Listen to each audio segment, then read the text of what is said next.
This is gonna be a headache, but I'm testing my audio because I'm doing new settings, all new workout, all new configuration, all new everything.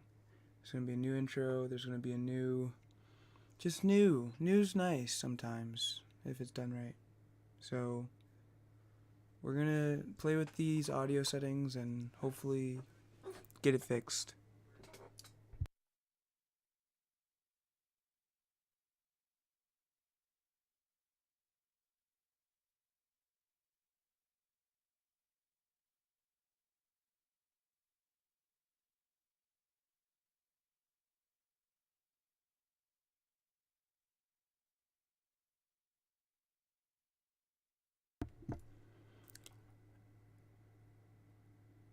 Okay.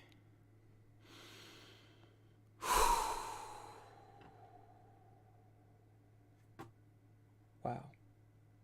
It's been a while, guys, hasn't it? Sure has. It sure has. Where should I even begin? Let's begin with fixing my camera, because it's been so long. It's been so long, people. And I want my cat in the frame. My beautiful, beautiful cat. He's literally my best friend. But y'all not here for my cat. I don't even know why you're really here, to be honest, but nonetheless, let's get some stuff situated. We're getting a whole new feel today, so bear with me as I figure my life out. Do I want it over here? Do I want it over here? Do I want it like that more? It's not gonna be perfect. Do I sacrifice my cat or the logo? Decisions. You know what? We're not even gonna think about it right now. Right now, what I'm gonna do is I'm also gonna go live on Instagram. If you wanna know my Instagram, it's JACOBDEVANN. And we're gonna go live right now, because there's a lot of changes coming to the channel. There's a lot of changes coming to my life. There's a lot going on. Hectic. Chaotic, even. So, ooh.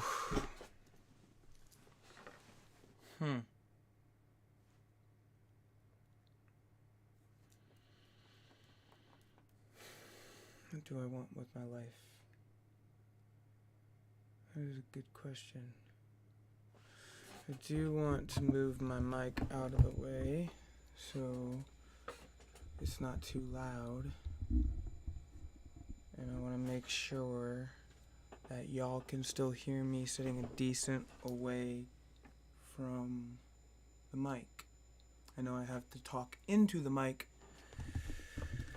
but yeah, we're just testing some things out. That's all we're doing. That's all we're doing, folks. Bear with me. And we're gonna get ready to read this book. And let me just check my volume real fast, lickety split. Won't take too long. Alright? Appreciate y'all bearing with me. Those of you who are actually bearing with me. And we'll see what we got going on over here. Oh my goodness. What the poop. I am pretty funny sometimes, you know? Pretty funny.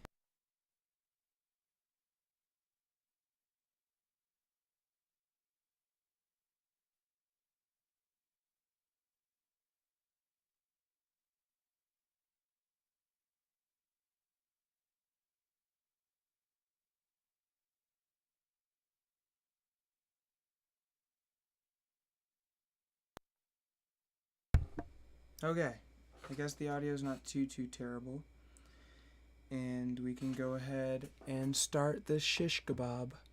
Welcome to the shit show, everybody. And we are going live on Insta as well. Here we go. And 3, 2, 1.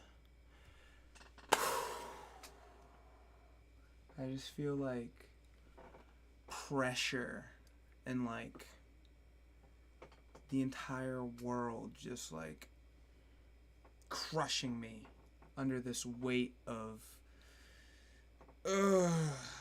society's judgments and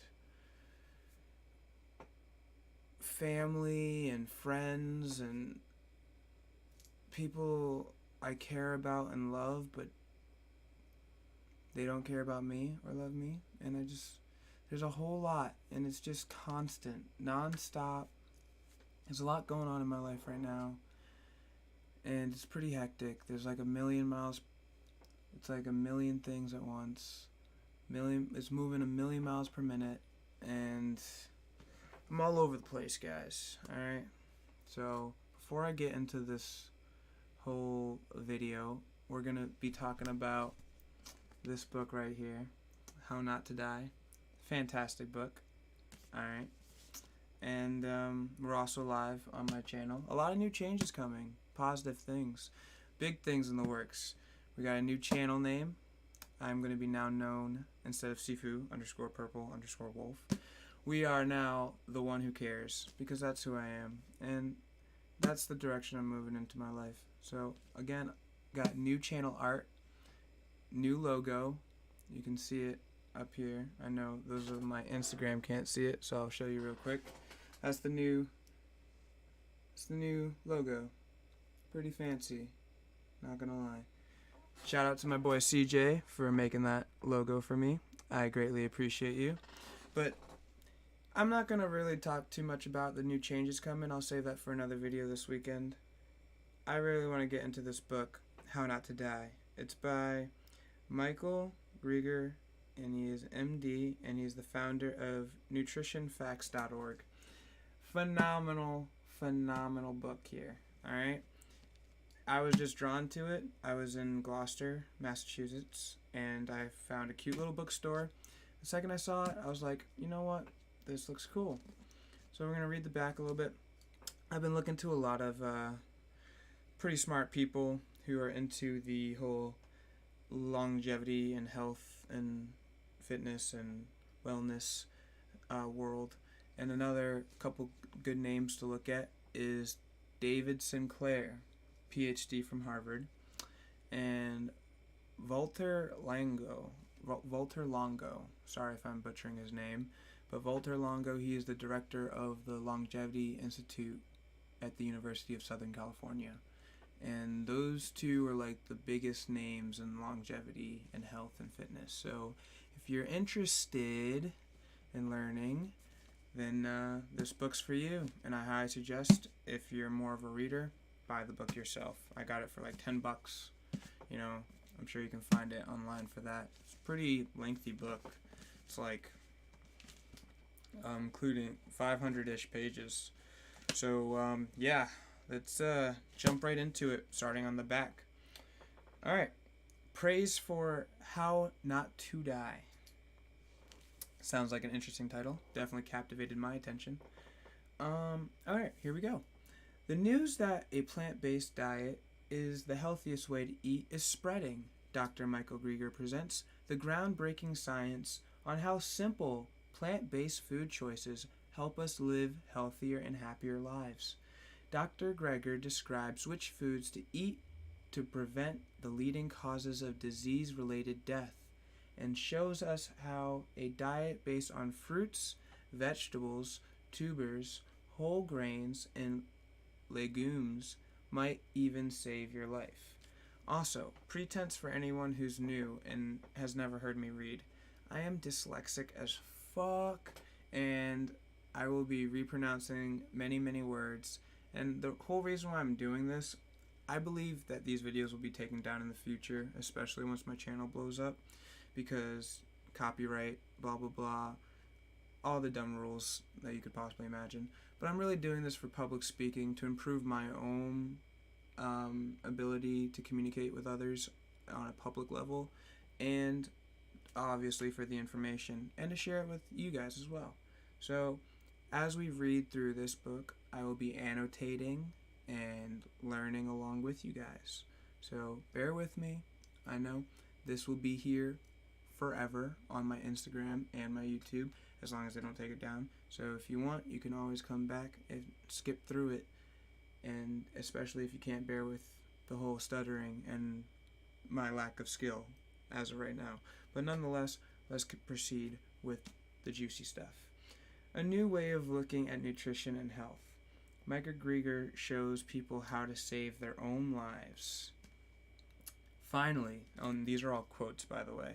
I'm not going to read the names because I can't pronounce half of them, but nonetheless, this is the back of the book. Finally, a physician has pulled together the latest scientific studies on how to fight disease and prolong life.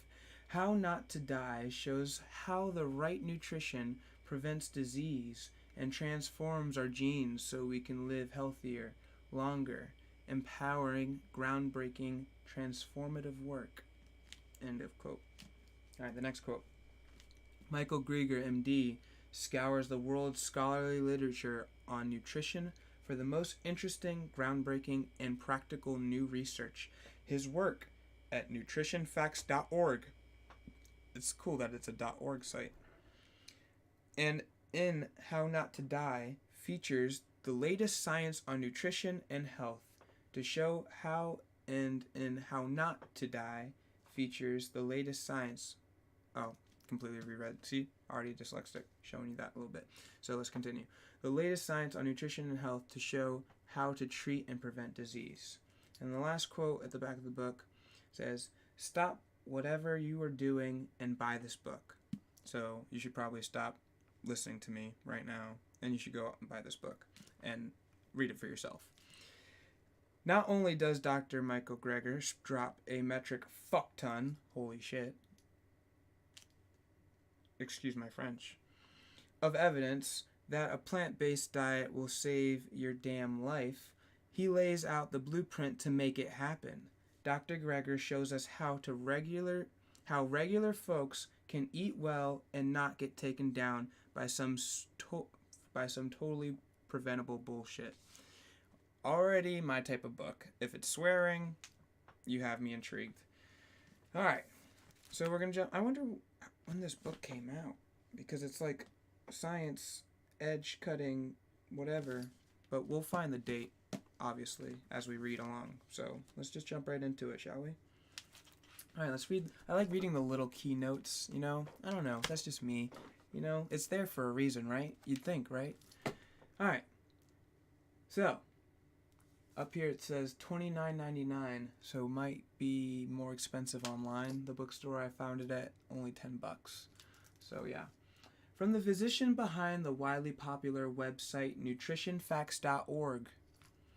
How Not to Die reveals the groundbreaking scientific evidence behind the only diet that can prevent and reverse many of the causes of disease-related death. The simple truth is that most doctors are good at treating acute illnesses, but bad at preventing chronic disease. The 15 leading causes of premature death, illnesses such as heart disease, cancer, diabetes, Parkinson's, high blood pressure, and others, claim the lives of 1.6 million Americans annually. That's a lot of Americans, man. This doesn't have to be the case. By following Dr. Greger's advice, all of it, backed up by strong scientific evidence, you will learn which foods to eat and which lifestyles changes to make to help prevent or fight these diseases and to live longer. Alright, sign me up. History of prostate cancer in your family? Question mark.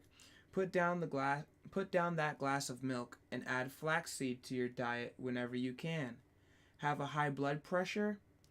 Hibiscus tea can work better than a leading antihypertensive drug, and without the side effects. Fighting off liver disease? Question mark. Drinking coffee can reduce liver inflammation. No fucking shit. battling breast cancer, consuming soy is associated with prolonged survival. Shut the fuck up. I don't think I'm battling breast cancer, but that's good to know. Alright. Worried about heart disease? The number one killer in the United States? I actually am. I am very worried about heart disease. The number one killer in the United States? Switch to a whole food, plant-based diet. Well, I'm already a vegetarian, but I guess it could be more whole food.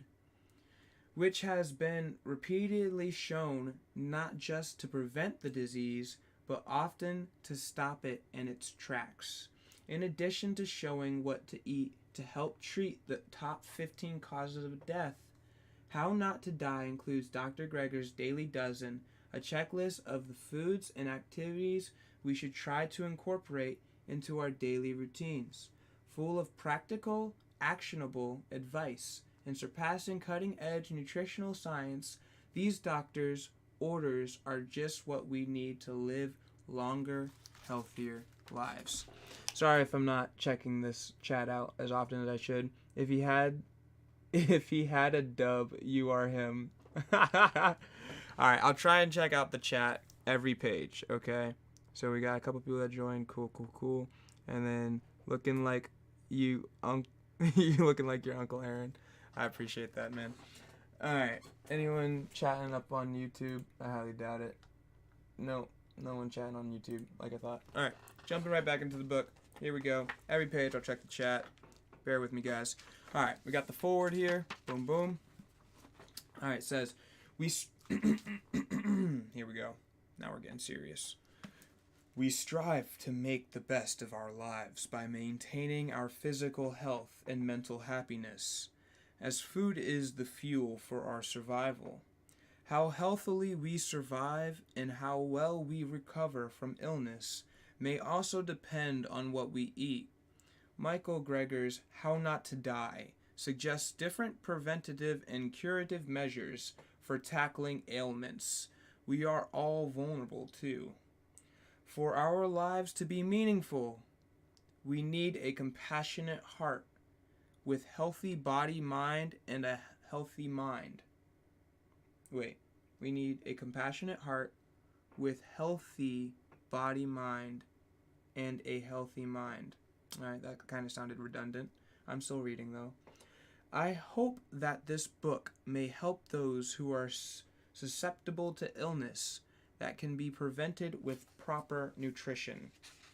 April 14th, 2017. There's our date. It's only 4, 5, 6, 7 years ago-ish.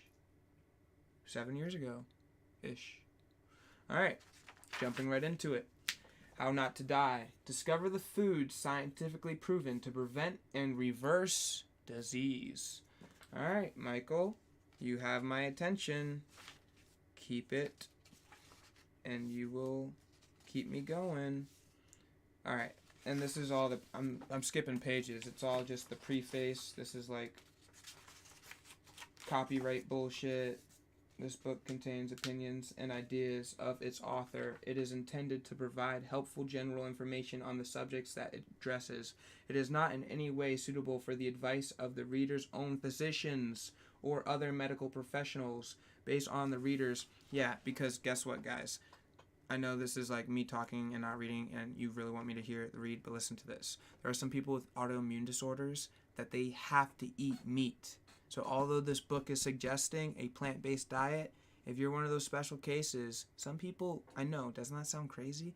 You have to eat meat to survive, and that's all you can eat. And if they eat plants, they have a complete breakdown. Some people are different. We're all different, and that's what makes us the same. So take this advice with a grain of salt. You know, really do your own research. This is just supposed to point you in the right direction. All right? Not suitable advice for the reader's own physician or other medical professionals based on the reader's own individual conditions, symptoms, or concerns. If the reader needs personal medical health, dietary, exercise, or other assistance or advice, the reader should consult a competent physician and or other qualified healthcare professionals. The author and publisher specifically disclaim all responsibility for injury, damage, or loss that the reader may occur as a direct or indirect consequence of following any directions or suggestions given in the book, or participating in any programs described in the book. I think I need that type of disclaimer in my book. Any of the way. How Not to Die, copyright bullshit, and we're jumping right into it. To My Grandma, Francis Greger. Oh, he dedicated the book to his grandma. Alright, we got 1, 2, 3, skip a few, 15 chapters, it looks like. In part 1 alone. Holy shit. So, page 17 to 239 looks like the first 15. How Not to Die from Heart Disease, How Not to Die from Lung Disease, How Not to Die from Brain Disease, How Not to Die from Digestive Cancers. This is pretty cool. How Not to Die from Infections, How Not to Die... I need to learn about that. How Not to Die from Diabetes, How Not to Die... Ooh, I know a friend who needs to learn about that. How Not to Die from High Blood Pressure, How Not to Die from Liver Disease, How Not to Die from Blood Cancers, How Not to Die from Kidney Disease, How Not to Die from Breast Cancer, How Not to Die... Doesn't this sound redundant? How Not to Die from Breast Cancer, How Not to Die from Suicidal Depression. I might have to start with that chapter. How Not to Die from Prostate Cancer, How Not to Die from Parkinson's Disease, How Not to Die from Iatrogenic Causes. IATROGENIC. And already, guys, all freaking ready, we're annotating our first word. Holly, what are you doing? I am reading How Not to Die by Michael Greger, and we haven't started yet because I am slow as hell, and I am annotating what the heck this word means. It's spelled IATROGENIC.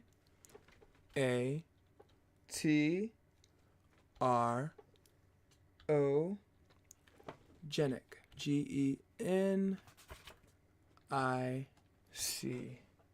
And its definition is relating to illnesses caused by medical examination or treatment. And its pronunciation is iatrogenic. Iatrogenic. So you can really die from illnesses caused by medical examination or treatment. That's fucked. Alright. I kind of knew that, but now I know the word for it. It's iatrogenic. How Not to Die from Iatrogenic Causes. Alright, here we go. And then part 2 is from 255 to 547. And there is a chapter called Introduction, Dr. Greger's Daily Dozen, Beans, Berries. Those are different chapters, by the way. Other fruits, cruciferons, vegetables, greens, other vegetables, flax seeds is its own chapter, interesting. Nuts and seeds is its chapter. Herbs and spices, can't wait for that chapter. Whole grains, beverages, exercise, really? Okay. Conclusion. And then at the end there's acknowledgments, appendix, supplements, notes, and then the index. So we're starting with the preface. Obviously, if it's in the book, it's meant to be read. Alright, so I'm reading every little drop. And what's up, people? We're just reading a book. I know, super fun, right?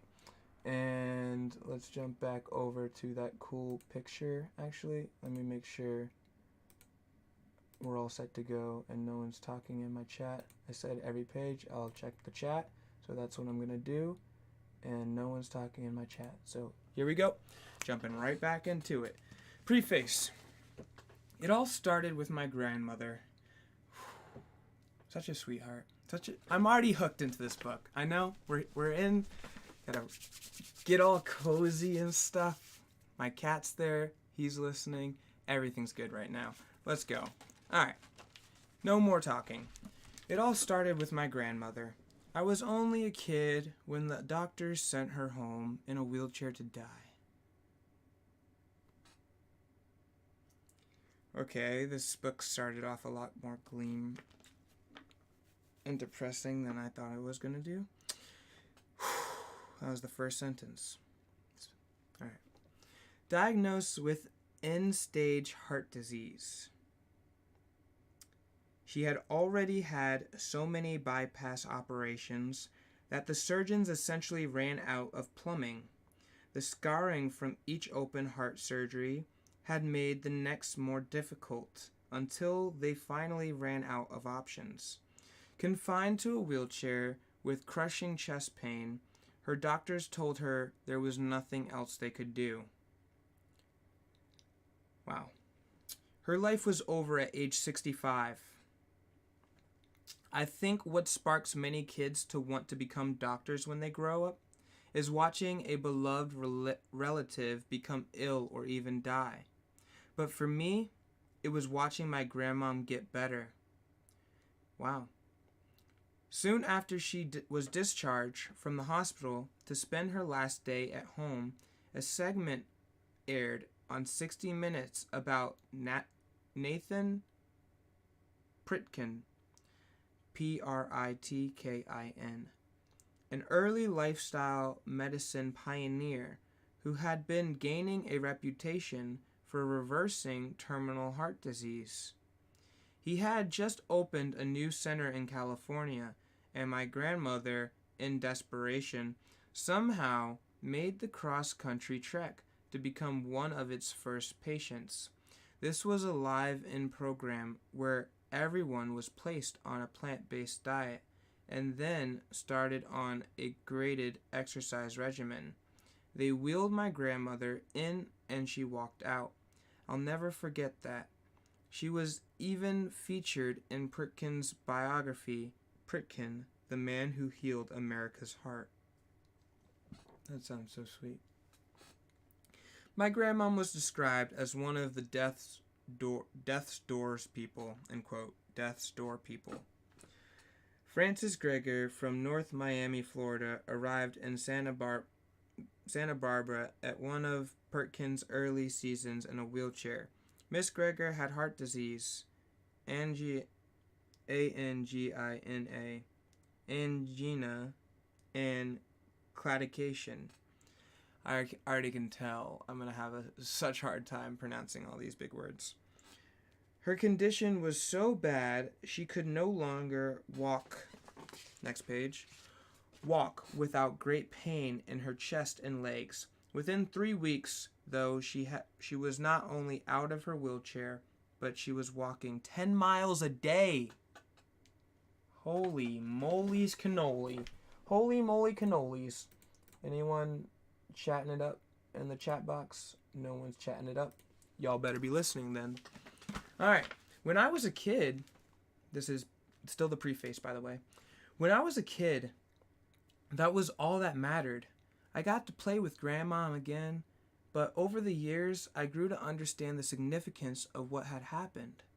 At that time, the medical profession didn't even think it was possible to reverse heart disease. Drugs is always impossible until someone does it. The very word impossible is spelled I'm possible. Alright, enough talking. Alright. Drugs were given to try to slow the progression, and surgery was performed to circumvent clogged arteries to try to relieve symptoms. But the disease was expected to get worse and worse until you died.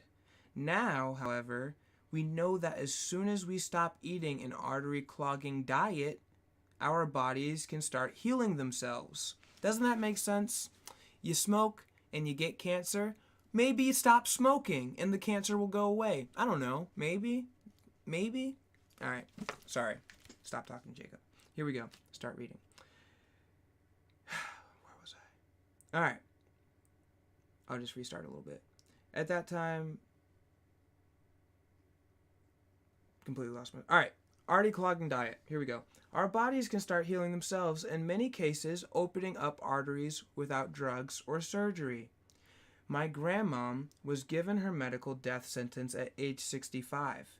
Thanks to a healthy diet and lifestyle, she was able to enjoy another 31 years on this earth with her 6 grandchildren.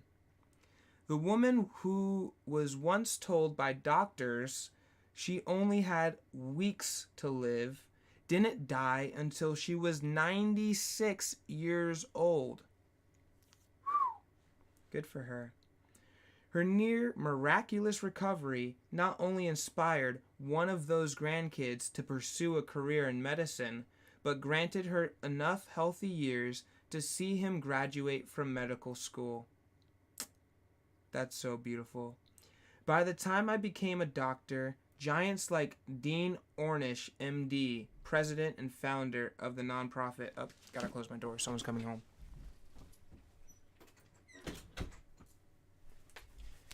Okay, sorry about that. By the time I became a doctor, giants like Dean Ornish, MD, president and founder of the nonprofit Preventative Medicine Research Institute, had already proven beyond a shadow of doubt what Pertkin had shown to be true. Using the latest high-tech advances, cardiac PET scans, quantitative coronary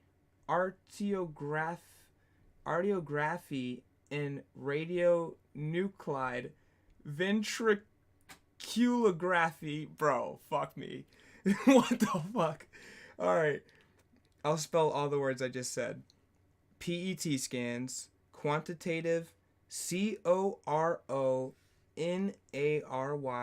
coronary, arteriography, ARTERIOGRAPHY, and radionuclide, RADIONUCLIDE, ventriculography, VENTRICULOGRAPHY.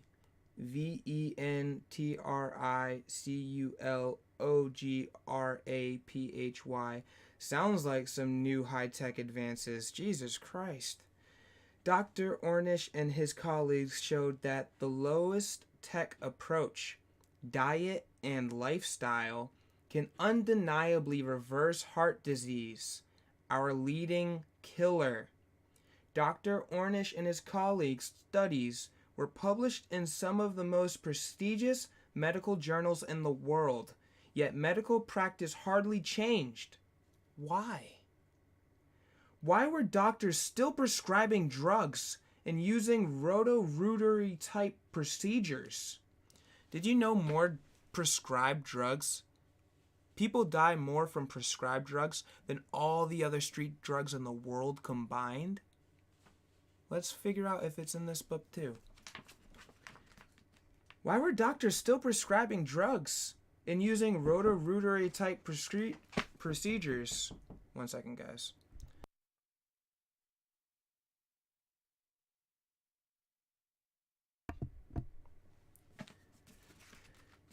In roto-rotary type procedures, to just treat the symptoms of heart disease and to try to forestall what they chose to believe was the inevitable, an early death, ? This was my wake-up call. I opened my eyes to the depressing fact that there are other forces at work in medicine besides science. Who would have thought? The U.S. healthcare system runs on a fee-for-service model. Obviously. Money. Evil. In which doctors get paid for the pills and procedures they prescribe, rewarding quantity over quality. We don't get reimbursed for time spent counseling our patients about the benefits of healthy eating. If doctors were instead paid for performance, there would be a financial incentive to treat the lifestyle causes of disease. I gotta let out my cat. Sorry, guys.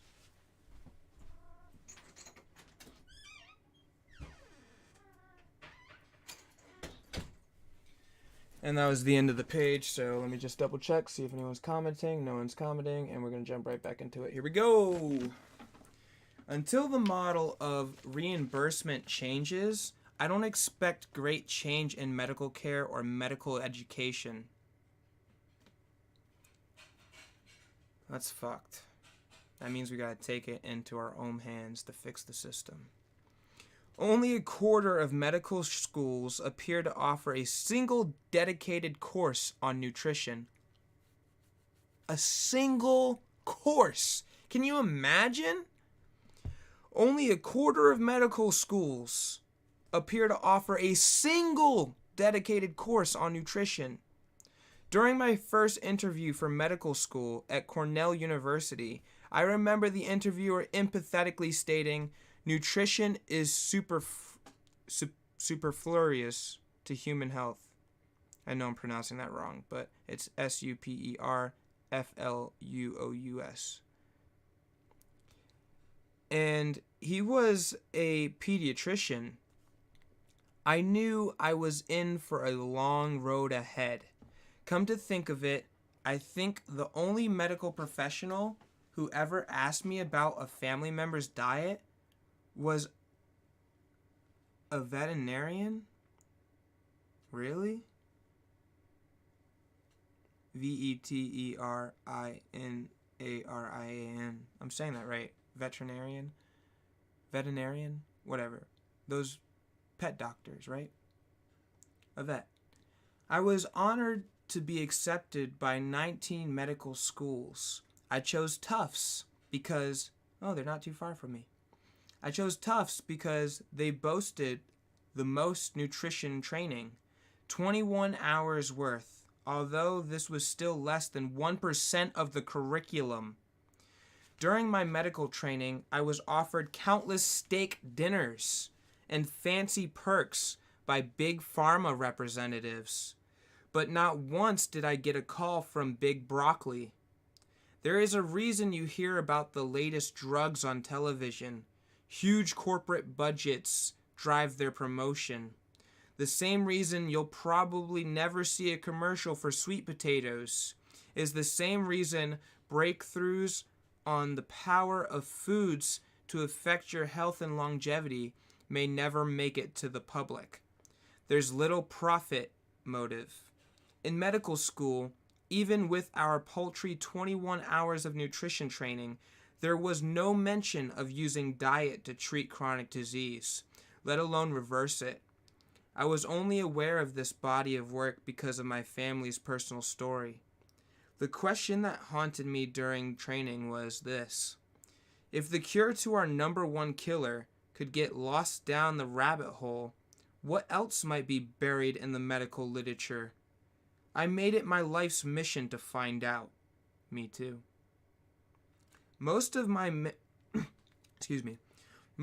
years in Boston were spent scouring the dusty stacks in the basement of Harvard's Countway Library of Medicine.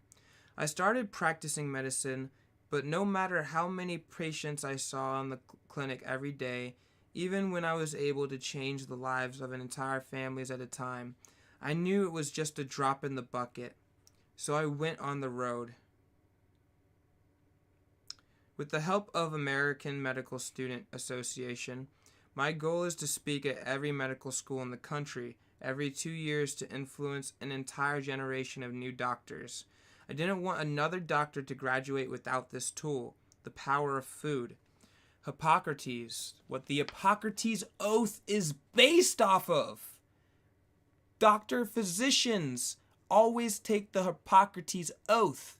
And if they know anything about the philosopher Hippocrates, the father of ancient medicine, his most famous quote was, "Let food be thy medicine." Enough talking, here we go. With the help of American blah blah blah blah blah, without this tool, the power of food, in her or his toolbox, or it, or whatever you want to be perceived as. If my grandmom didn't have to die from heart disease, perhaps no one's grandparent did. There were periods where I was giving 40 talks a month. I'd roll into town to give a breakfast talk to Rotary Club, give a presentation at the medical school over lunch, and then speak to a community group in the evening. I was living out of my car. I highly doubt anyone commented. Just checking because I said I would and no one did, so we're rolling on. Living out of my car, one key on my keychain, I ended up giving more than 1,000 presentations around the world. Not surprisingly, life on the road was not sustainable. I lost a marriage. Damn. Trying to save the world and you lose the ones you love. I lost a marriage over it. I love how he writes. Oh, no, he just meant I lost a marriage over it. Not I lost a marriage, I'm over it. Okay. I lost a marriage over it with more speaking requests than I could accept. I started putting all my annual research findings into a DVD series. Latest in clinical nutrition. That's a DVD series I want to buy. It's hard to believe I'm almost up to volume 30. Holy shit. Every penny I receive from those DVDs then and now goes directly to charity. Bro, this guy's my fucking hero already. I'm not even like 5 pages in. What a guy. As does the money from my speaking engagements and book sales, including the book you are reading now. Holy shit. Every penny? This guy is insane. As corruption and influence as money is in medicine, it appears to me even worse in the field of nutrition, where it seems everyone has his or her own brand of snake oil, supplement, or wonder gadget. Dogmas are entrenched in data too often, cherry-picked to support preconceived notions. True, I have biases of my own to rein in. Although my original motivation was health, over the years I've grown into quite the animal lover. 3 cats and a dog run our household, and I've spent much of my professional life proudly serving the Humane Society of the United States as the charity's public health director. So like many people, I care about the welfare of the animals we eat. But first and foremost, I am a physician. My primary duty has always been to care for my patients, to accurately provide the best available balance of evidence. In the clinic, I could reach hundreds on the roads, thousands, but this life or death information needed to reach millions. Enter Jesse Rash, a Canadian philanthropist who shared my vision of making evidence-based nutrition freely accessible and available to all. The foundation he and his wife, Julie, set up put all my work online. Thus, nutritionfacts.org was born. I can now reach more people while working from home in my pajamas than I ever could when I was traveling the world. Now a self-sustaining nonprofit organization itself, nutritionfacts.org has more than 1,000 bite-sized videos on nearly every conceivable nutritional topic, and I post new videos and articles every day. Check out that site. Everything on the website is free for all time. There are no ads, no corporate sponsorships. It's just a labor of love. And that's what I want my life to be. When I started this work more than a decade ago, I thought the answer was to train the trainers, educate the profession. But with the democratization, but with the democratization, one more time, 3 times the charm. With the fourth time the charm. With the democratization of information, doctors no longer hold a monopoly as gatekeepers of knowledge about health. When it comes to safe, simple lifestyle prescriptions, I'm realizing it may be more effective to empower individuals directly. Thank you. You are empowering me with this knowledge. In a recent national survey of doctors' office visits, only about 1 in 5 smokers were told to quit. What? Just as you don't have to wait for your physician to tell you to stop smoking, you don't have to wait to start eating healthier. Then together we can show my medical colleagues the true power of healthy living. Today, I live within biking distance of the National Library of Medicine, the largest medical library in the world.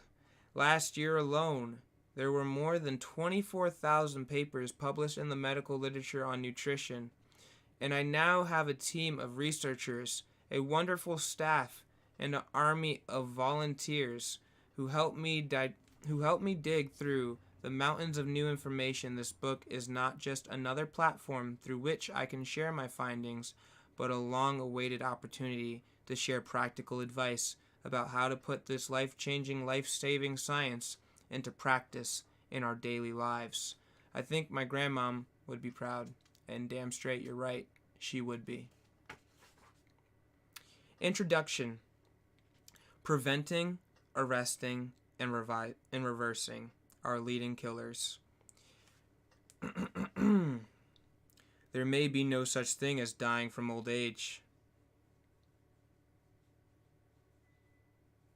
Did this man just write that in this book?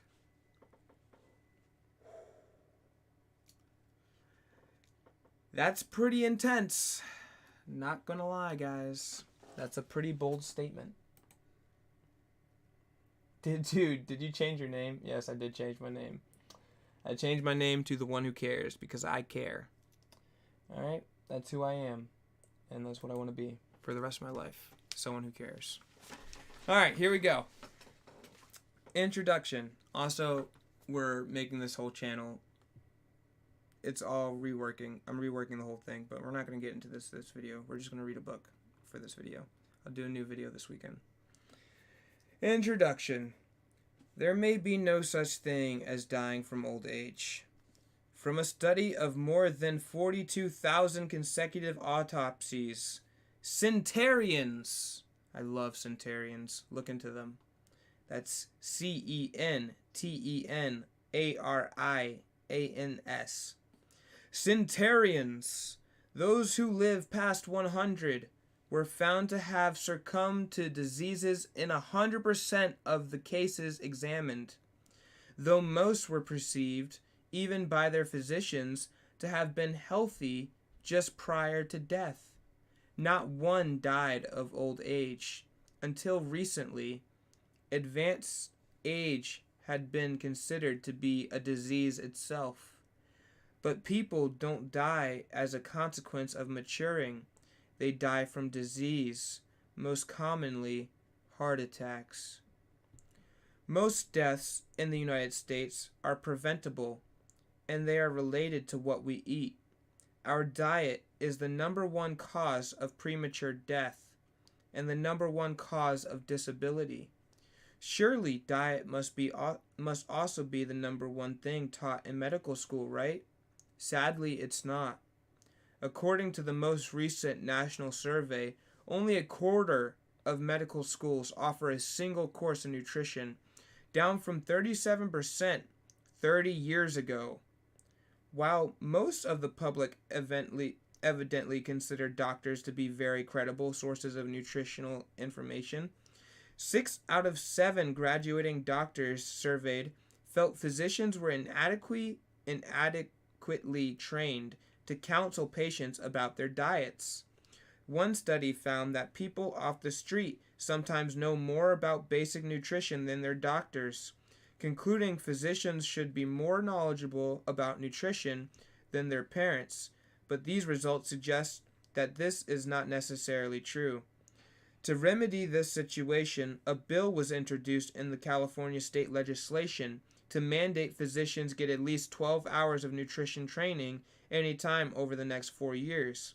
It might surprise you to learn that the Californian Medical Association came out strongly opposed to the bill, as did other mainstream medical groups, including the California Academy of Family Physicians.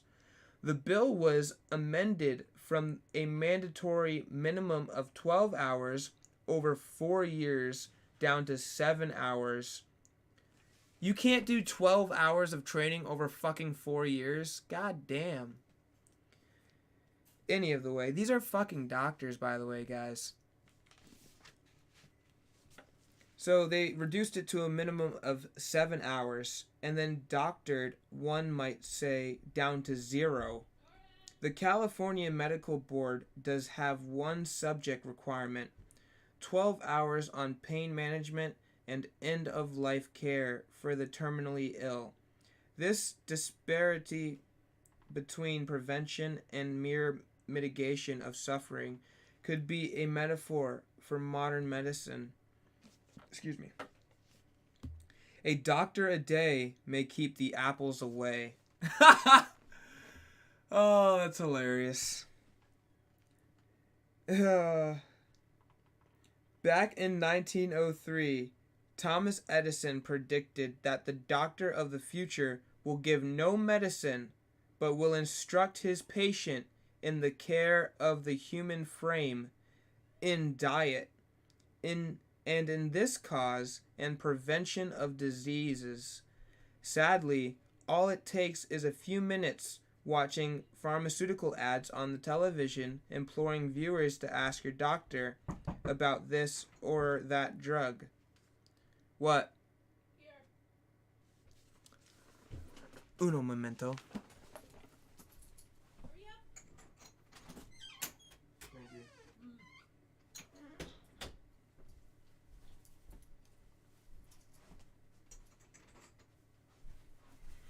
Alright. This or that drug.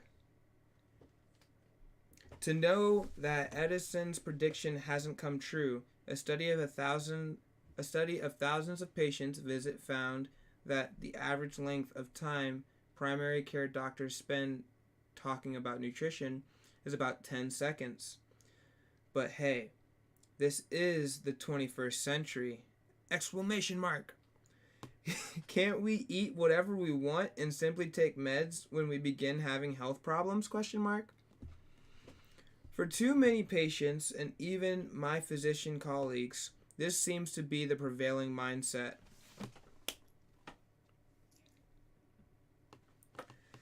Global spending for prescription drugs is surpassing $1 trillion annually.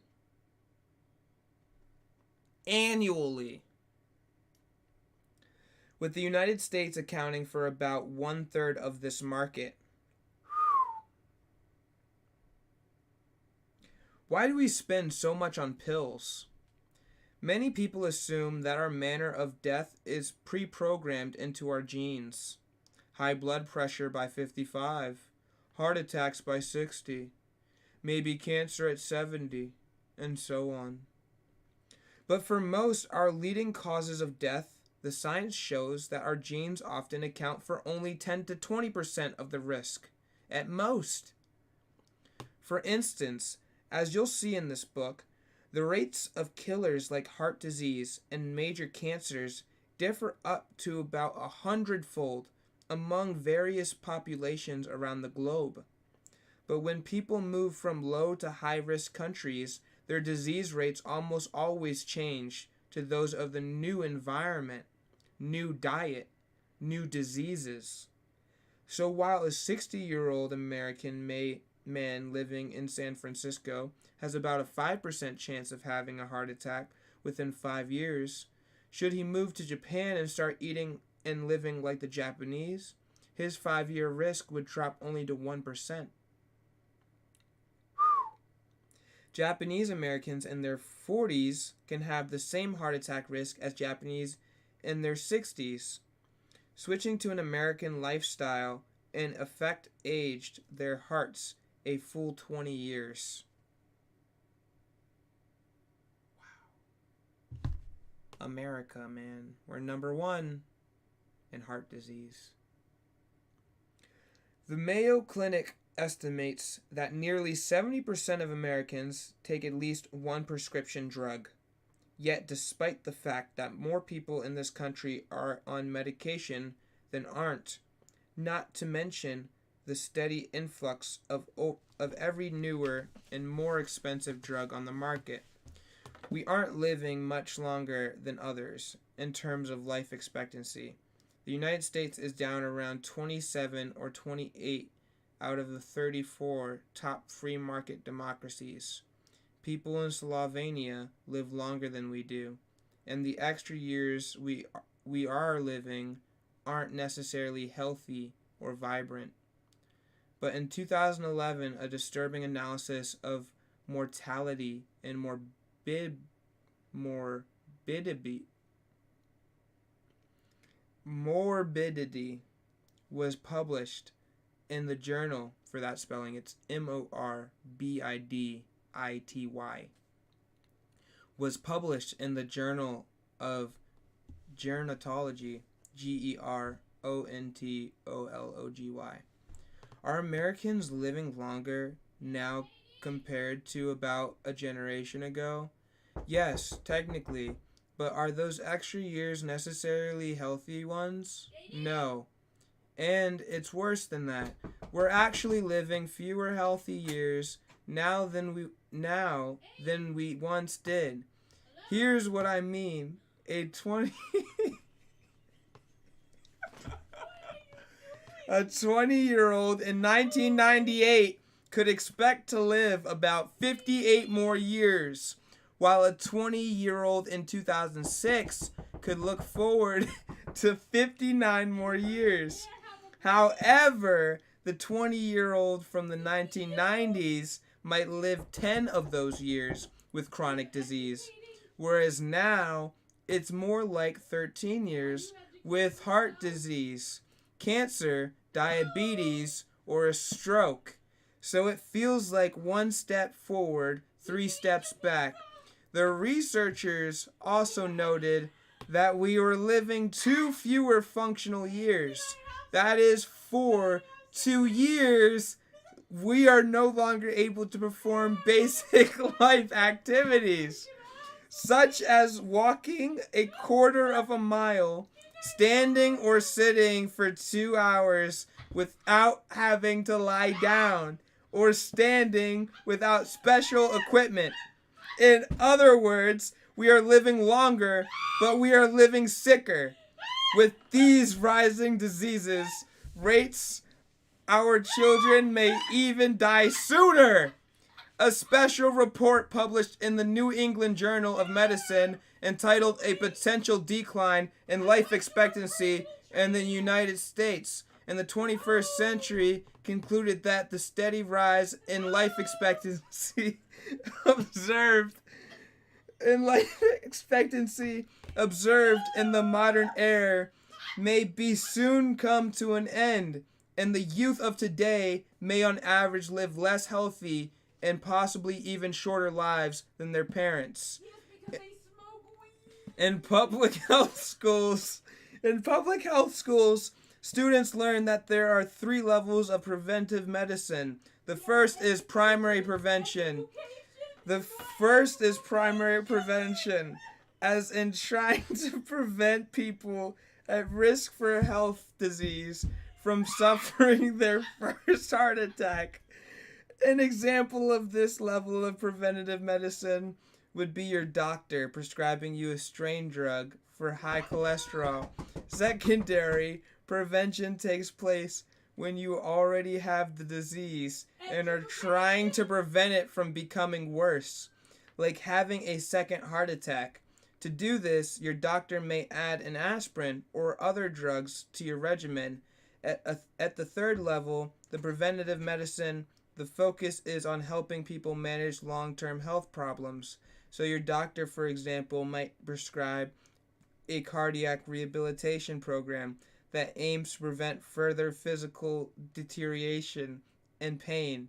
In the year 2000, a 4th level was proposed. What could this new coronary, QUATERNARY, prevention be? Reduce the complications from all the drugs and surgery from the first 3 levels, but people seem to forget. Sorry about that, guys. My mom was being annoying. So, I want to read. I'm going to read. That's what I'm doing. We're going to do it. About a fifth concept termed primordial prevention that was first introduced by the World Health Organization back in 1978. Decades later, it's finally being embraced by the American Heart Association. Excuse me. That was a page. Let me check if anyone's commenting. No one's commenting. We're going to continue reading. Primordial prevention was conceived as a strategy to prevent whole societies from experiencing epidemics of chronic disease risk factors. This means not just preventing chronic disease, but preventing the risk factors that led to chronic disease. For example, instead of trying to prevent someone with high cholesterol from suffering a heart attack, why not prevent him or her from getting high cholesterol? That makes a lot of frickin' sense, you know? Which leads to the heart attack in the first place. With this in mind, the American Heart Association came up with the simple 7 factors that can lead to a healthier life. Not smoking, not being overweight, being very active, defined as equivalent of walking at least 22 minutes a day. Eating healthier, for example, lots of fruits and vegetables. Having below average cholesterol. Having normal blood pressure. And having normal blood sugar levels. The American Heart Association's goal is to reduce heart disease deaths by 20% by 2020. I don't think they succeeded. If more than 90% of heart attacks may be avoided with lifestyle changes, why so modest an aim? Even 25% was deemed unrealistic. The AHA's pessimism may have something to do with the frightening reality of the average American diet. An analysis of the health behaviors of 35,000 adults across the United States was published in the American Heart Association journal. Most of the participants didn't smoke. About half reached their weekly exercise goals, and about a third of the population got a pass in each of the other categories except diet. Their diets were scored on a scale from 0 to 5 to see if they met a bare minimum of healthy eating behaviors, such as meeting recommended targets for fruit, vegetable, and whole grain consumptions, or drinking fewer than 3 cans of soda a week. How many even reached 4 out of 5 of the healthy eating score? Question mark. About 1%. Maybe if the American Heart Association achieves its goal of an aggressive 20% improvement by 2020, we'll get it up to 1.2%.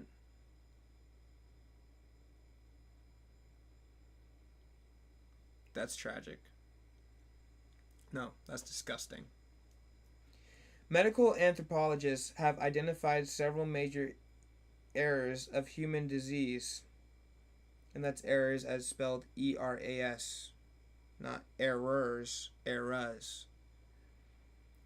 Starting with the age of pestilence and famine, which largely ended with the Industrial Revolution, or the stage we're in now, the age of degenerative and man-made disease. This shift is reflected in the changing cause of death over the last century. In 1900, in the United States, the top 3 killers were infectious disease, phenomenal tuberculosis. Okay, we're back. Sorry about that glitch. I'll restate the sentence. In 1900, in the United States, the top 3 killers were infectious disease, phenomenal tuberculosis. Oh no, it's Pneumonia. I'm going to annotate that word real quick. I got to annotate Pneumonia,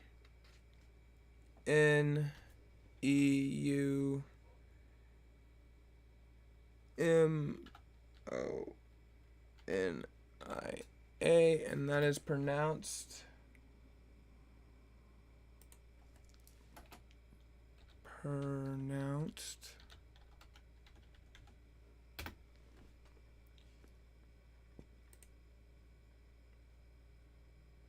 Pneumonia.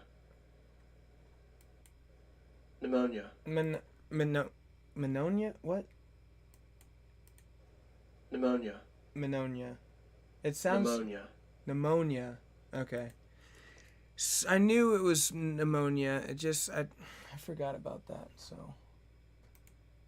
Bear with me, guys. Alright, here we go. The 3 killers were infectious disease, pneumonia, and tuberculosis. So it was pneumonia, tuberculosis, and diarrheal disease. That's disgusting. Now the killers are largely lifestyle diseases, heart disease, cancer, chronic lung disease. Yikes. Alright. We're on page 5 of the introduction. It's a pretty interesting introduction. 1, 2, 3, 4, 5, 6. We got 6 more pages. I'm gonna take a break and eat this pizza. You're gonna watch me eat this pizza, because why not? I don't want to get it too cold. There's like mozzarella on it, which is nice. Also, I don't know why my Instagram's cutting in and out.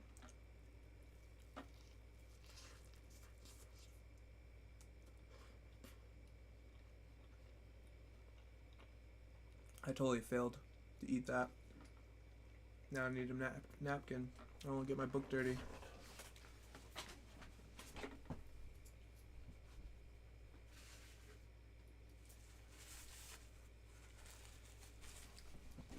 Quick break. Hope you guys are enjoying the book. I'm enjoying the book. It's a lot of stuff I already knew, but a lot of new information. And it's good when you see an actual doctor talking about some of this shit. Gives you kind of hope for humanity. This doctor, just from the freaking introduction, sounds like he really cares. He dedicated the book to his grandmom. Come on, that's some heartwarming shit. I'll probably dedicate my book to my mom, because I want to be here with her. Even though she's banging on my door, trying to interrupt me reading a book. But nonetheless, I love her.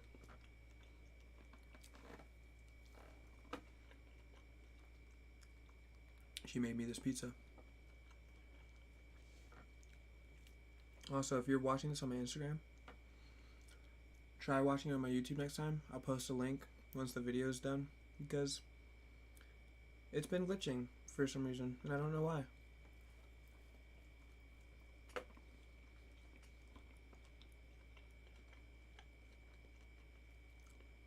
I don't really usually eat while I'm recording, but I'm trying something new now.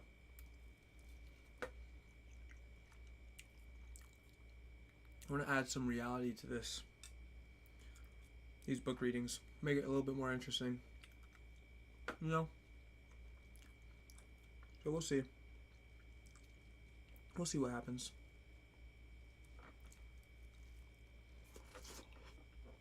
Damn, this pizza.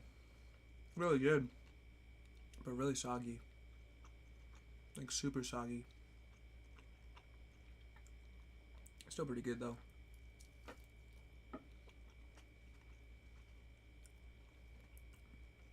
And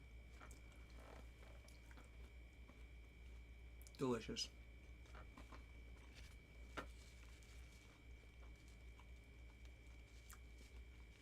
Thanks, Mom. Alright. I think I'm ready for another 6 pages. And then I'm going to work on my personal training certification. Let me just run this away, and I'll be right back.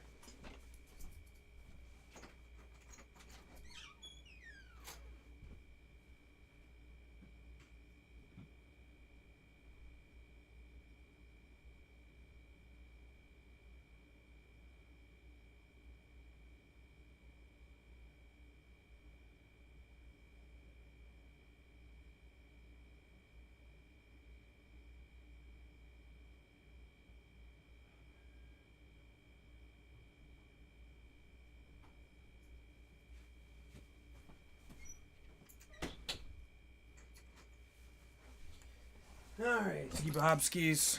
Hope you're ready, because I am not. Just kidding. I'm ready. Here we go. Alright.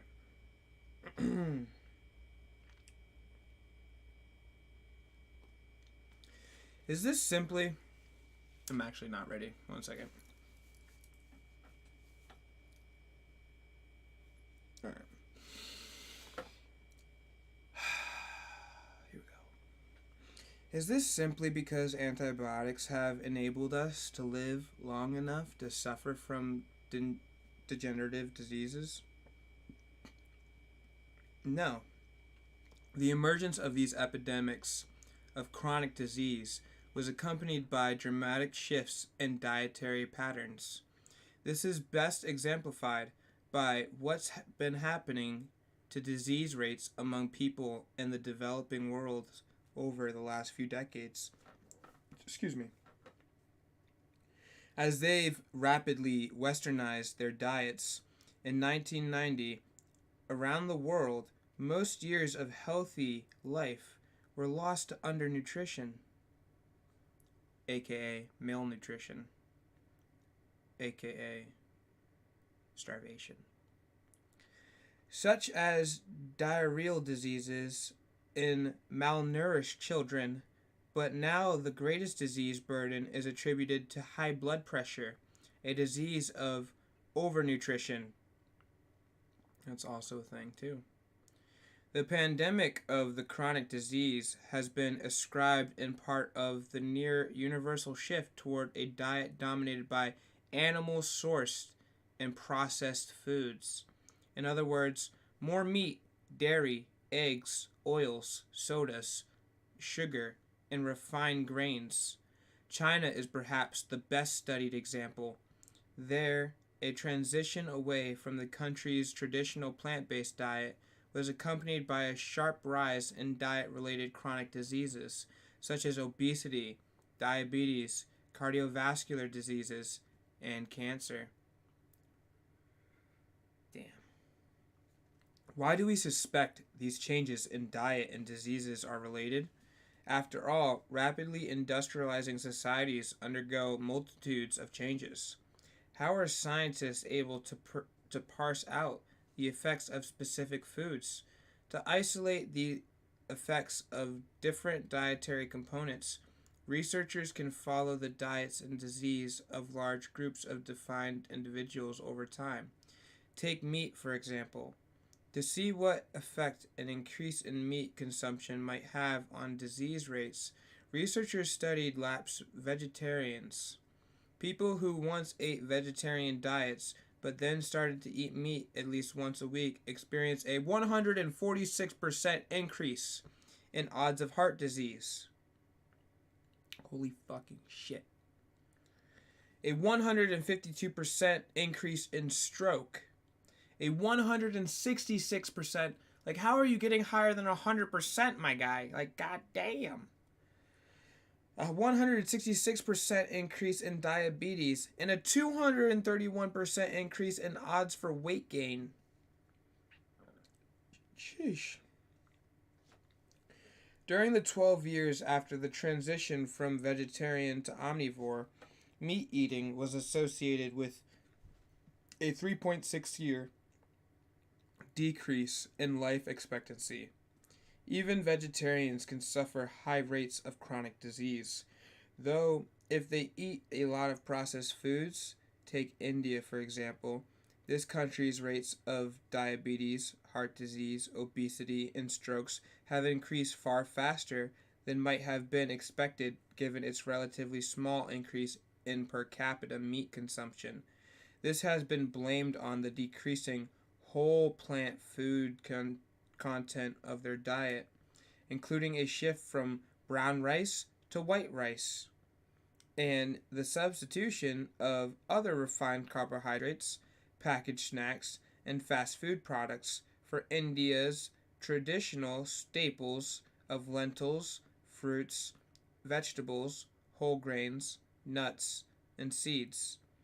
In general, the dividing line between health promoting and disease promoting foods may be less plant versus animal sourced foods, and more whole plant foods versus most everything else, processed foods. To this end, a dietary quality index was developed that simply reflects the percentage of calories people derive from nutrient-rich, unprocessed plant foods. On a scale of 0 to 100, the higher people score, the more body fat they may lose over time, and the lower their risk may be of abdominal obesity, high blood pressure, high cholesterol, and high triglycerides. triglycerides. Comparing the diets of 100 women with breast cancer to 175 healthy women, researchers concluded that scoring higher on the whole plant food diet index, greater than about 30 compared to less than about 18, may reduce the odds of breast cancer more than 90%. Sadly, most Americans hardly make it past a score of 10. The standard American diet rates 11 out of 100. According to estimates for the U.S. Department of Agriculture, 32% of our calories come from animal foods, 57% comes from processed plant foods, and only 11% comes from whole grains, beans, fruits, vegetables, and nuts. That means, on a scale of 1 to 10, the American diet would rate about a 1.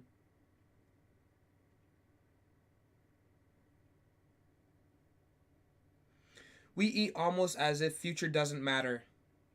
And indeed, there's actually data to back it up. The study entitled Death Row Nutrition: Curious Conclusions of Last Meals analyzed that last meal requests of 100 of individuals executed in the United States during a 5-year period. It turns out that the nutritional content didn't differ much from what Americans normally eat. If we continue to eat as though we are having our last meals, eventually they will be.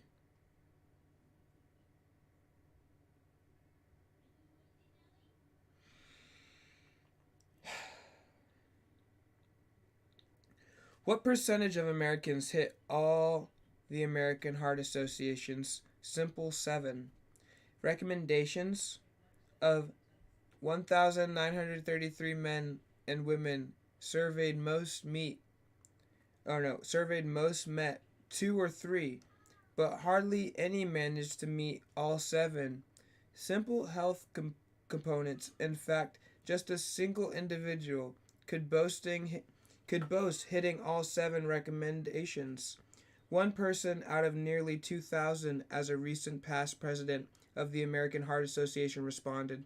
That should give all of us pause. The truth is that adhering to just 4 simple healthy lifestyle factors can have a strong impact on the prevention of chronic diseases. Not smoking, not being obese, getting a half hour of exercise a day, and eating healthier, defined as consuming more fruits, veggies, and whole grains, and less meat.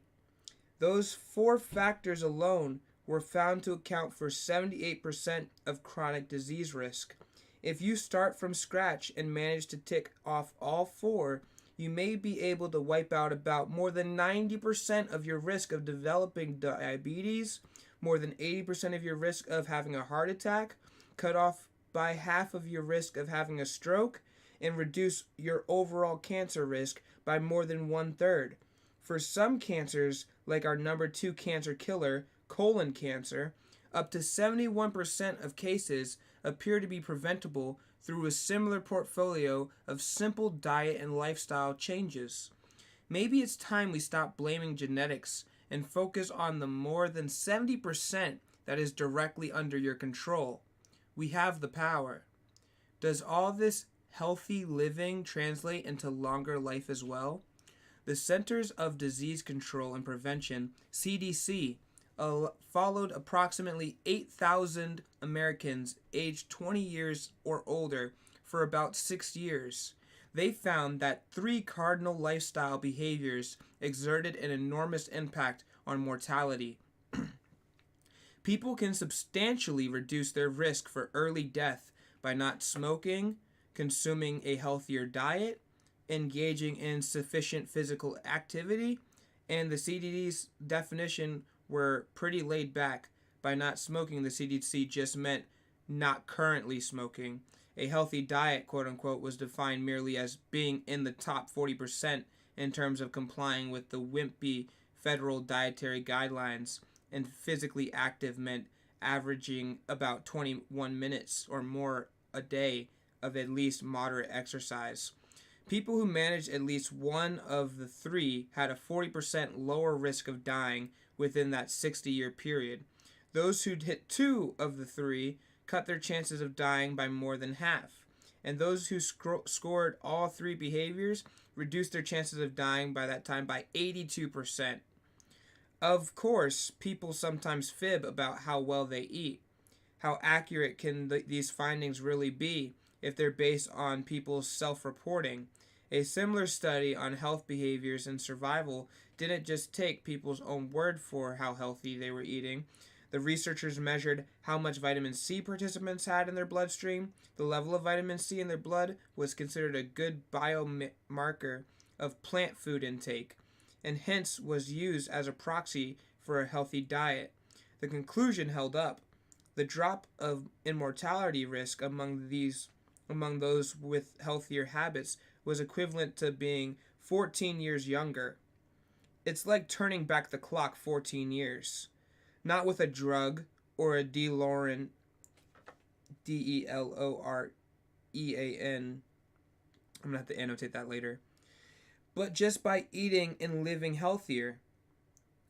Let's talk a little more about aging in each of your cells. You have 46 strands of DNA coiled into chromosomes.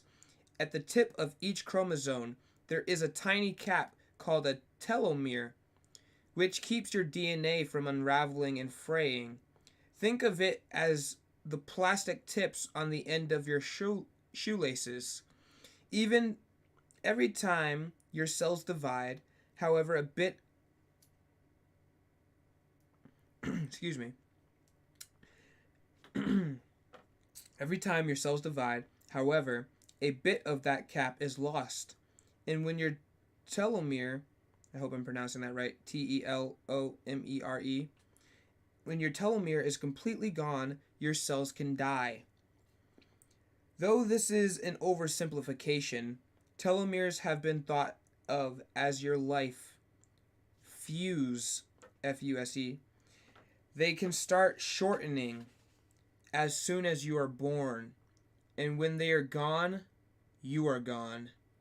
In fact, forensic scientists can take DNA from a blood strain and roughly estimate how old the person was based on how long their telomeres were.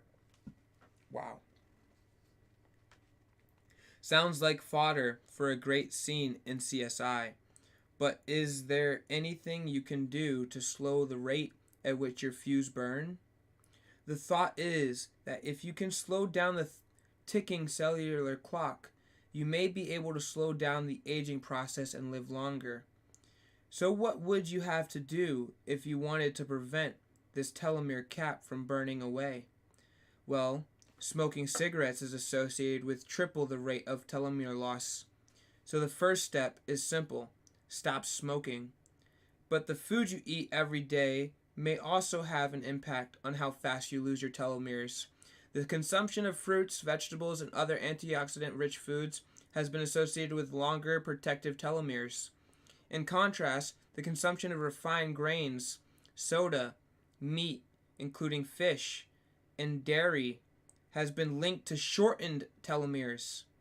What if you ate a diet composed of whole plant foods and stayed away from processed foods and animal foods? Could cellular aging be slowed? The answer lies in an enzyme found in mutilage. Mutilage. I'm never going to pronounce that word. It's METHESELAH.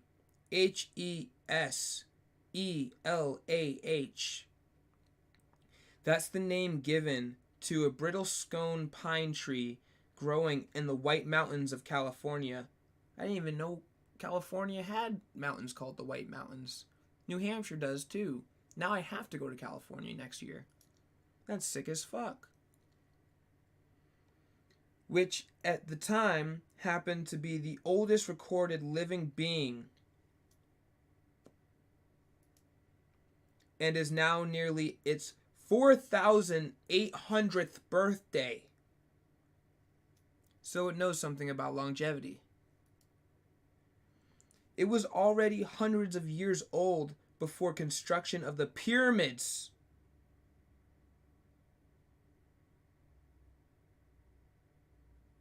My guy. Before the construction of the pyramids in Egypt began, there's an enzyme in the roots of brittlestone, or bristlecone, bristlecone, bristlecone pines, that appears to peak a few thousand years into their lifespan, and it actually rebuilds telomeres. Scientists named the telomeres once they knew what to look for. Researchers discovered the enzyme was present in human cells too. The question then became, how can we boost the activity of this age-defining enzyme? Seeking answers, the pioneer researcher Dr. Dean Ornish teamed up with Dr. Elizabeth Blackburn, who was awarded the 2009 Nobel Prize in Medicine for her discovery of telomerase, telomerase. In a excuse me, in a study funded in part by the U.S. Department of Defense, they found that 3 months of whole food plant-based nutrition and other healthy changes could significantly boost telomerase activity. The only intervention ever shown to do so. The study was published in one of the most prestigious medical journals in the world. The accompanying editorial concluded that the landmark study should encourage people to adopt a healthy lifestyle in order to avoid or combat cancer and age-related diseases. So were Dr. Ornish and Dr. Blackburn able to successfully slow down aging with healthy diet and lifestyle? A 5-year follow-up study was recently published in which the lengths of the study subjects' telomeres were measured. In the control group, the group of participants who did not change their lifestyles, their telomeres predictably shrank with age. But for the healthy living group, not only did their telomeres shrink less, they grew. 5 years later, their telomeres were even longer, on average, than when they started, suggesting a healthier lifestyle can boost telomerase enzyme activity and reverse cellular aging.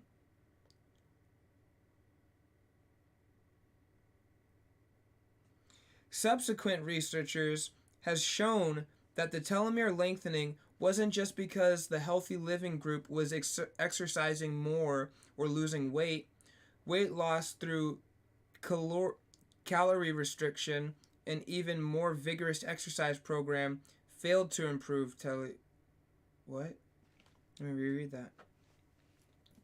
Subsequent research has shown that telomere lengthening wasn't just because the healthy living group was exercising more or losing weight. Weight loss through calorie restriction, maybe does that mean fasting? And even more vigorous exercise programs failed to improve telomere length. Interesting. So it appears that the active ingredient in the quality, not quantity, of the food eaten, So it appears that the active ingredient is the quality, not quantity, of the food eaten. As long as people were eating the same diet, it didn't appear to matter how small their portions were, how much weight they lost, or even how hard they exercised. Really? After a year, they saw no benefit. It's only a year time. I don't know. Very interesting. Very interesting stuff here. In contrast, individuals on the plant-based diet exercised only half as much, enjoyed the same amount of weight loss after just 3 months, and achieved significant telomere protection. In other words, it wasn't the weight loss and it wasn't the exercise that reversed cell aging. It was the food. Doesn't matter the portion.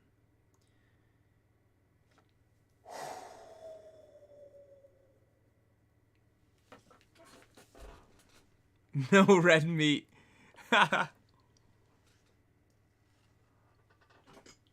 That's funny.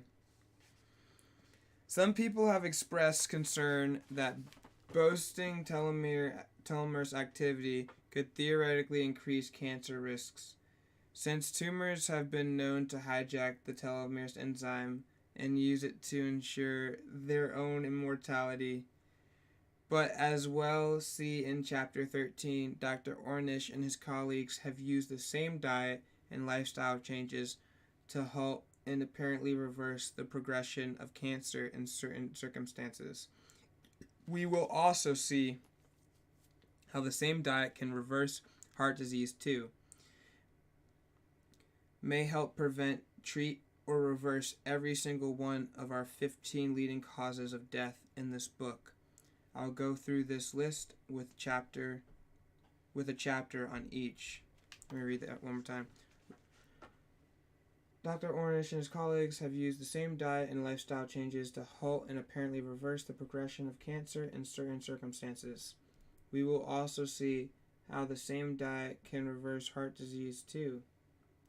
What about other leading killers? It turns out a more plant-based diet may help prevent, treat, or reverse every single one of our 15 leading causes of death in this book. I'll go through this list with a chapter on each. Coronary heart disease kills 375,000 people a year. That's of 2017. Lung disease kills 296,000 people. 296,000 people every year. You'll be surprised. Chapter 15.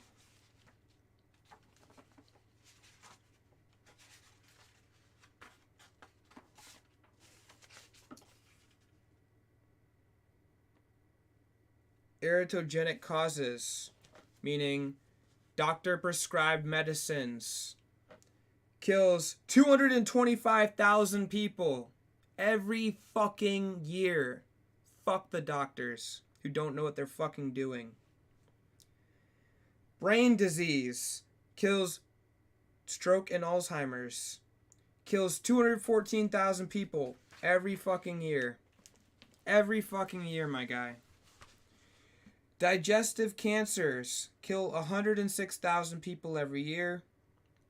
Infections, respiratory and blood, kill 95,000 people every year. Diabetes kills 76,000 people every year. High blood pressure kills 65,000 people every year. All of this is from 2017, by the way. Numbers could have gone up or down.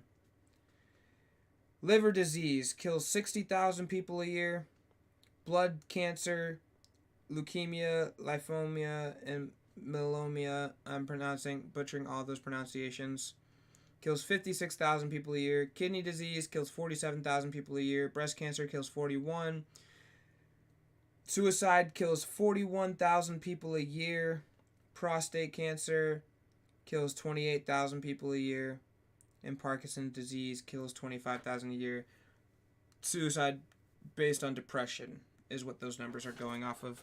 Sorry, I wasn't checking if people are commenting or not. No one's commenting. Who cares? This guy. But yeah, I get carried away in the introduction. Holy moly, the introduction was a lot more than I thought it was, but we got a couple more pages, so we're gonna kill them. We're gonna jet right through these pages. Certainly, There are prescription medications that can help with some of these conditions. For example, you can take a strain of drugs for your cholesterol to lower risk of heart attacks, pop different pills and inject insulin for diabetes, and take a slew of diuretics, diuretics,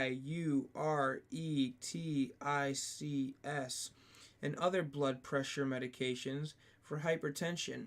But there is only one unifying diet that may help prevent, arrest, or even reverse each of these killers. Unlike with medications, there isn't one kind of diet for optimal liver function and different diet to improve our kidneys. A heart healthy diet is a brain healthy diet, is a lung healthy diet. The same diet that excuse me, sorry. The same diet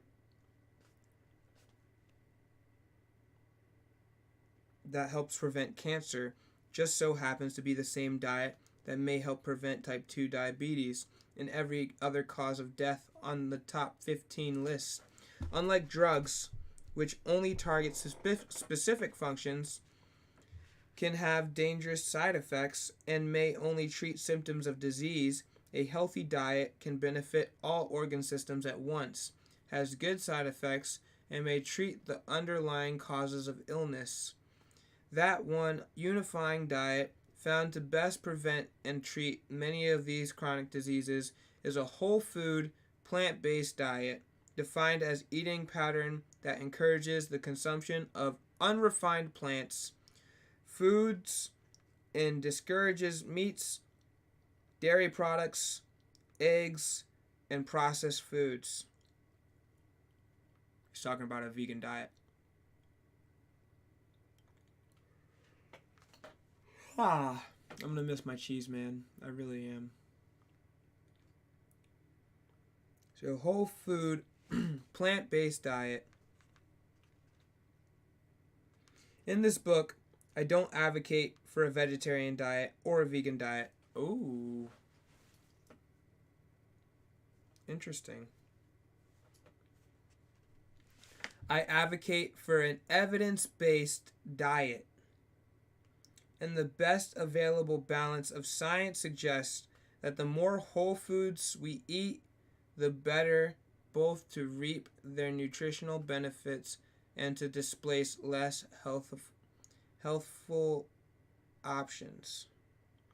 Most doctor visits are for lifestyle-based diseases, which means they're preventable diseases. As physicians, my colleagues and I were trained not to treat the root cause, but rather the consequences by giving a lifetime's worth of medications to treat risk factors like high blood pressure, blood sugar, and cholesterol.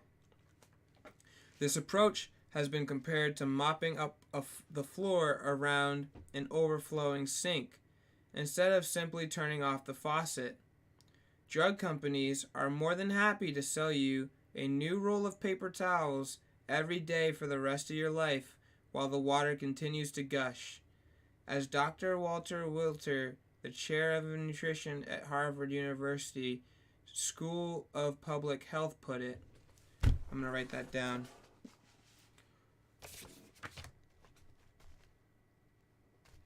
Where's the pen when you need it? I need a pen. Asking you shall receive. And we have Dr. Walter Wilter. W-I-L-L-E-T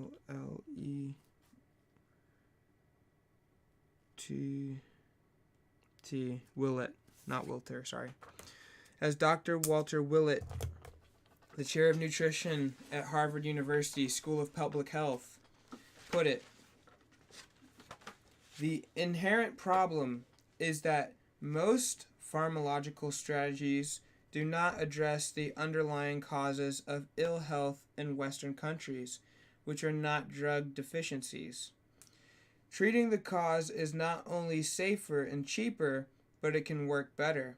So why don't more of my medical colleagues do it? Not only were they not trained how, Doctors don't get paid for it. No one profits from lifestyle medicine other than the patient.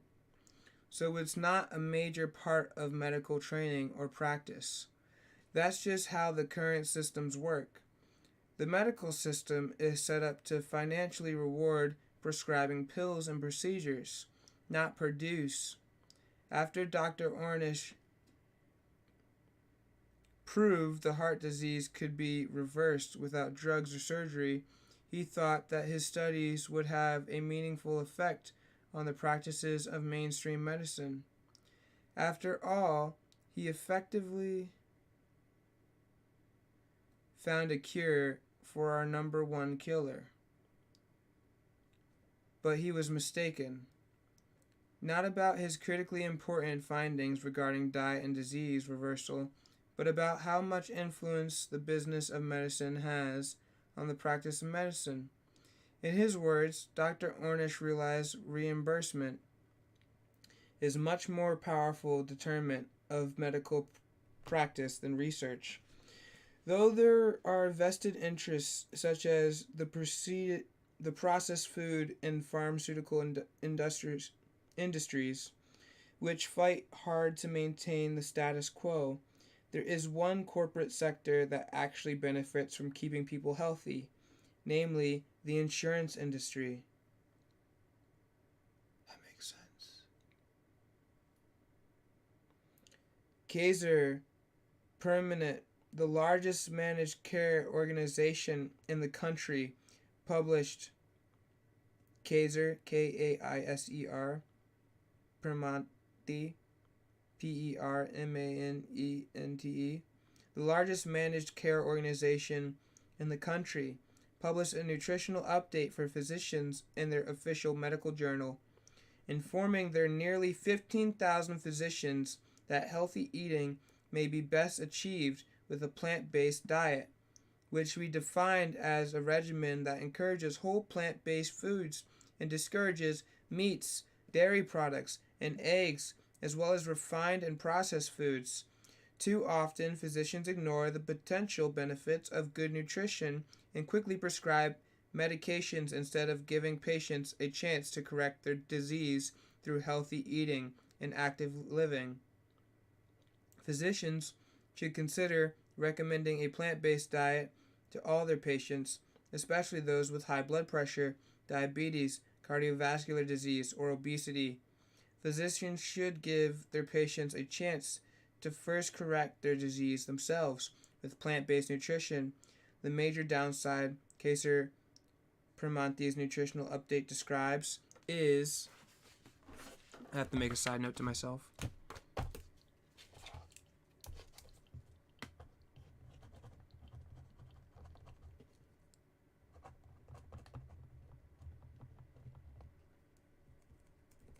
Here we go.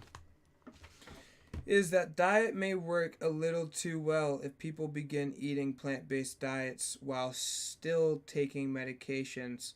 Their blood pressure or blood sugar could actually drop so low that physicians may need to adjust medications or eliminate them altogether. Ironically, the side effect of the diet may be not having to take drugs anymore.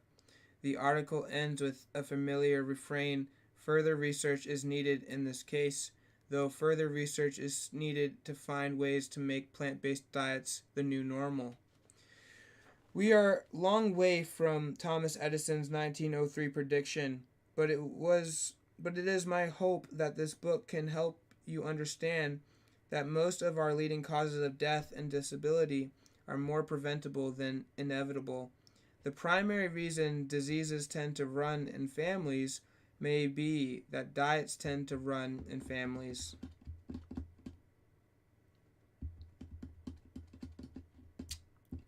Wow. For most of our leading killers, non-genetic factors like diet can account for at least 80% or 90% of cases. As I noted before, this is based on the fact that the rates of cardiovascular disease and major cancers differs 5-fold to 100-fold around the world. Migration studies show this is not just genetics. When people move from low to high risk areas, their disease risk nearly always shoots up to match in the new setting. As well, dramatic changes in disease rates within a single generation highlight the primacy of external factors. Colon cancer mortality in Japan in the 1950s was less than one-fifth that of the United States, including Americans of Japanese ancestry. But now colon cancer rates in Japan are as bad as they are here in the United States, a rise that has been attributed in part to the five-fold increase in meat consumption. Wow. Research has shown as the identical twins separated at birth will get different diseases based on how they live their lives. A recent American Heart Association funded study compared the lifestyles and arteries of nearly 500 twins. It found that diet and lifestyle factors clearly trump genes. You share 50% of your genes with each of your parents, so if one parent dies of a heart attack, you know you've inherited some of that susceptibility. But even among identical twins who have the exact same genes, one could die early of a heart attack and the other could live a long, healthy life. I'm almost done. I'm sorry. I'm boring myself, I know.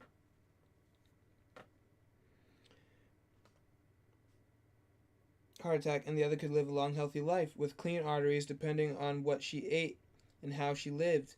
Even if both your parents died with heart disease, you should be able to eat your way to a healthy heart. Your family history does not have to become your personal destiny. Just because you're born with bad genes doesn't mean you can't effectively turn them off. As you'll see in the breast cancer and Alzheimer's disease chapter, even if you're born with high-risk genes, you have tremendous control over your medical destiny. Epigenetics is the hot new field of study that deals with this control of gene activity.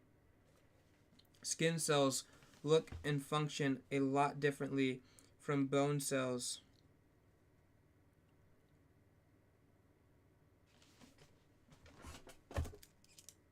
Gotta make another note.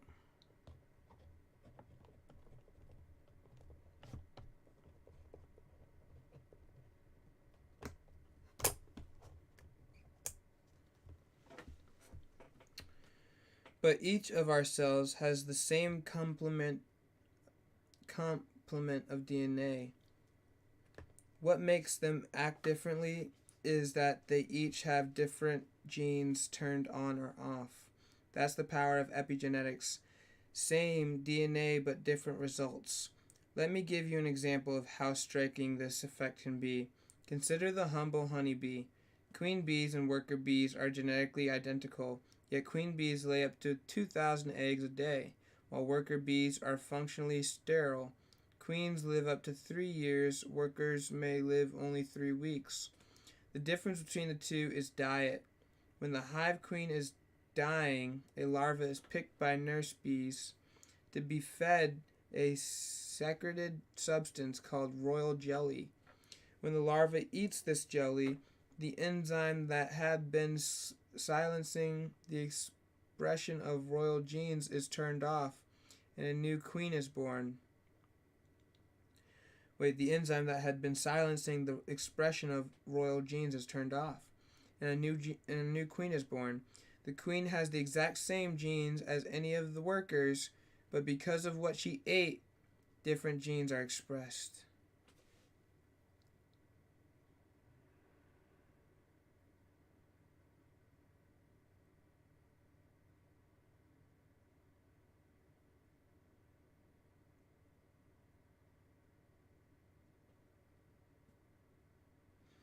And her life and lifespan are dramatically altered as a result. Cancer cells can use epigenetics against us by slicing or silencing tumor suppressors, genes that could otherwise stop the cancer in its tracks. So even if you are born with good genes, cancer can sometimes find a way to turn them off. A number of chemotherapy drugs have been developed to restore our body's natural defenses, but their use has been limited due to the high toxicity. There are, however, a number of compounds distributed widely throughout the plant kingdom including beans, greens, and berries, that appear to have the same effect naturally. For example, dripping green tea on colon esophageal, ESOPHAGEL. Sorry, a lot of words.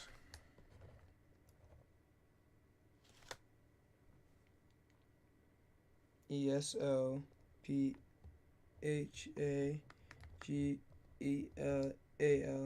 ESOPHAGEAL, or prostate cancer cells, has been shown to reactivate genes silenced by the cancer. This hasn't just been demonstrated in a petri dish through 3 hours after eating a cup of broccoli sprouts. The enzymes that cancers use to help silence our defenses is suppressed in your bloodstream to an extent equal to or greater than the chemotherapy agent specifically designed for a purpose without the toxic side effects. What if we ate a diet chock full of plant foods? In the gene expression modulation by intervention with nutrition and lifestyle geminal GEMINAL study, and after 3 months of intensive lifestyle changes that included a whole food, plant based diet without any chemotherapy or radiation, beneficial changes in gene expression for 500 different genes were noted. Within just a few months, the expression of disease preventing genes was boosted in oncogenes, ONCO genes, GENES. I'm getting tired. A couple more pages and we're done, I promise. That promote breast and prostate cancer were suppressed. Oh, one more page. Thank God. Page 14, How Not to Die. End of the introduction. Whatever genes we may have inherited from our parents, what we eat can affect how those genes affect our health. The power is mainly in our hands and on our plates. Excuse me. This book is divided into 2 parts, the why and the how. In part 1, the why, to eat healthfully section, I will explore the role diet can have. Excuse me. Oh my goodness. Part 1's going to be so boring because I already know why, but I do want to read it. I will explore the role diet can play in the prevention, treatment, and reversal of the 15 leading causes of death in the United States. I'll then take a closer look at more practical aspects of healthy eating and the how to eat healthfully section presented in part 2.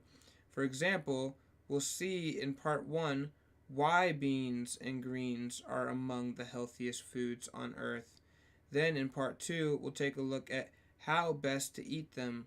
We'll explore such issues as how many greens to eat every day and whether they're best cooked, canned, fresh, or frozen. We'll see in part 1 why it's important to eat at least 9 servings of fruits and vegetables daily. Holy shit. And then part 2 will help you decide whether you buy organic or conventional produce. I'll try to answer all the common questions I receive daily and then offer real-world tips for grocery shopping and meal planning to make it easy as possible to best feed yourself and your family. Besides writing more books, I intend to keep lecturing at medical schools and speaking at hospitals and conferences for as long as I can. I'm going to keep trying to ignite the spark that led my colleagues into a healing profession in the first place. To help people get better, there are tools missing from too many doctors' medical toolboxes. Powerful interventions that can make many of our patients well again. Instead of merely slowing their decline, I'll keep working and trying to change the system. But you, the reader, don't have to wait. You can start now by following the recommendations within the following chapters. Eating healthier is easier than you think. It's inexpensive, and it might just save your life. Part 1. How Not to Die from Heart Disease. Chapter 1. We'll start that next time. Hope you guys enjoyed the introduction of this book, How Not to Die, by Dr. Michael Greger.